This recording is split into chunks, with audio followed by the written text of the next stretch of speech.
Hi, this is Mark from LongIslandWatch.com, and I'm here today because, well, the landscape for purchasing items online completely changed about a week ago. And it actually doesn't even matter if it's watches. It could be literally anything you purchase online.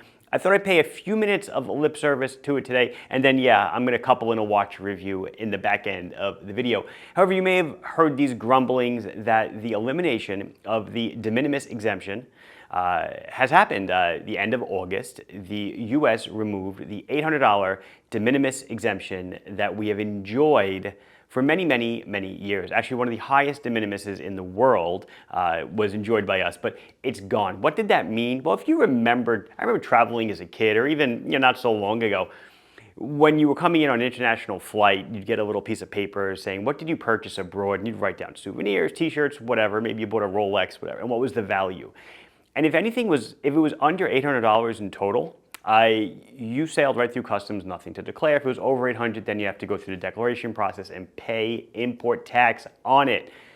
The same has always existed. If you bought an item from overseas and had it shipped to you, we are in a global economy. We are in a wall-less economy. You can purchase stuff from anywhere in the world and have it shipped to you here in America. Yes, this whole video is only about people in America, so sorry about that.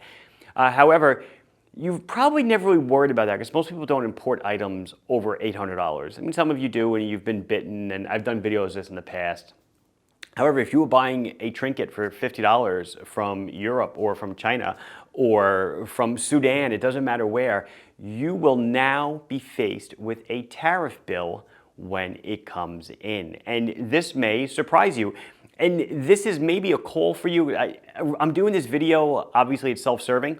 But I've gotten a lot of people saying, hey, the XYZ watches you're selling, just pick a brand. Are they shipping from you in New York, or are they coming in from overseas? Because now people are becoming aware and they're getting worried that they're going to have to pay taxes on their imports. We are in New York. I am in New York. All of my inventory, no matter what you purchase, is warehoused here on Long Island in New York. So if I ship it to you, there's absolutely zero import fees. So you need to be aware of this now when you shop around online. If you import a Swiss watch right now, actually it doesn't make a difference where you import it from. You can import a Swiss watch from the UK. If it's declared as being of Swiss origin, which it might be, you're going to pay 39% tariff on it. Of course, all of this is subject to change, the numbers. That de minimis exemption, I'm pretty sure, though, will not go away. That's going to be here for a while. So you may be hit with a bill that you're not aware of. So it's kind of a call, if for everybody, hey, a little PSA, if you're ordering something from overseas, be aware, know that tariffs and taxes will be due on the import, okay? Shop local if you can. Local meaning within the USA, my store. It doesn't have to be my store. I don't sell everything, right? Maybe there's something that Teddy sells. Teddy's got everything warehoused, again, in Ohio or wherever, but he's in America, and you're not going to pay duty on it. Ditto for Joma Shop, for that matter. Joma Shop, they're in Brooklyn. Everything's here. They're not going to ship to you something overseas with duties due. Of course, disclaimer, I'm not Joma Shop, I'm not Teddy. But I'm just telling you, shop locally, inquire to your vendor, say, hey, is this coming to you? Is it coming to me from you in the US? And if it is, good things, because the biggest thing you'll be on the hook for is state sales tax, which is something I've discussed ad nauseum at this point. But that's it, guys. So whether you're buying a watch or anything, and you're getting it from overseas, just be prepared now. You may get hit with a bill that you were not expecting. Now that I got that part over, I do want to show you this. So if you only showed up to hear about what's changing with importing stuff from overseas, I guess click away now, because now we're going to talk about watches. I've got a new Islander Calabro, and again, it's important to note that I stock these here in the US. They ship from the US. So if you're in the US, there's no importation tax. Of course, if you're in another country, yeah, but I probably say this in every video. We ship all of our Islander products to the UK, EU, Canada, Australia, and New Zealand. You can get it duty paid. We pay the duty for you, so there's no extra charges for you. Anyway, Islander Calabro is back. This time I added 3 new colors to the stable. I still have the green ISL 193. This is in its 3rd time being made. But we went with 3 new dial configurations, and this is, well, this is my favorite. Pulling it off my pilot's background, it's like pilot meets diver kind of watch. It's got the attitude indicator dial. So freaking cool. Perfect gift for a pilot, or if you are one, it's a perfect gift for yourself. I'll go over them fast. 40 millimeters in diameter, 14 thick to flat sapphire, 48 on the lug tip to lug tip. It is a solid screw down case back with the embossed Islander lighthouse and logo. It's a 20 millimeter bracelet.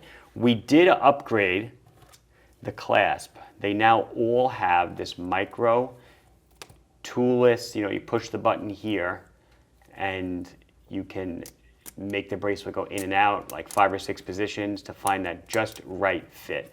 So we've now outfitted all of our Calabros, all 4 of them that you'll see in this video, with that clasp. It's 200 meters of water resistance. It is indeed a screw down crown. It weighs 180 grams. It is running on a Seiko NH34 movement. Hand winds, hacks, 24 joules, 40 hours of power reserve. It is a Kohler GMT. Set the watch, you unscrew the crown, you pull the crown 2 clicks, you can change the time. 1 click, one direction will change the date, the other direction will change the GMT hand in 1 hour increments. You read the GMT hand off of the rehaut or the chapter ring, that 24-hour scale, and then if you desire, it has a world time bezel. So how do you use a world time bezel? It's a static operation, it's pretty simple. So you will align where you are. So I'm on Long Island, so let's say I picked 2, right? Let's say it's 2 a.m.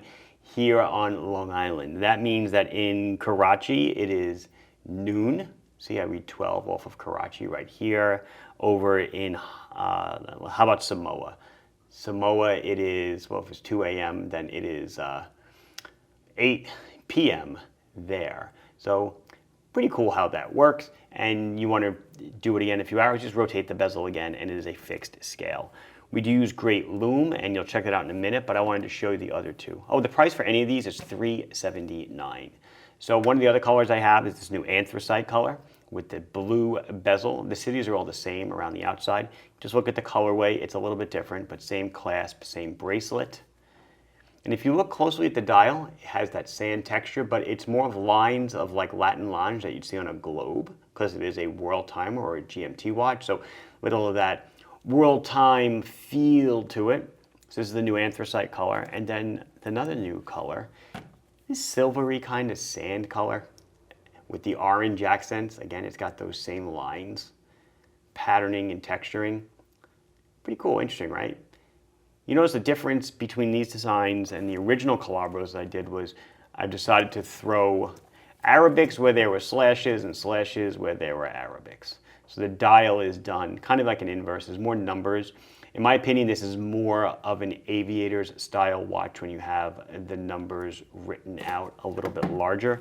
But that's that. Let's do we only gotta do one of them for loom because they're all gonna pretty much look the same. We'll do a loom, a wrist, and we'll be done. So it's a combination of BGW9 and C3. C3 glows green, that's on the hands. And then you have the BGW9 on the markers, on the dial. Glows really great, super easy to see.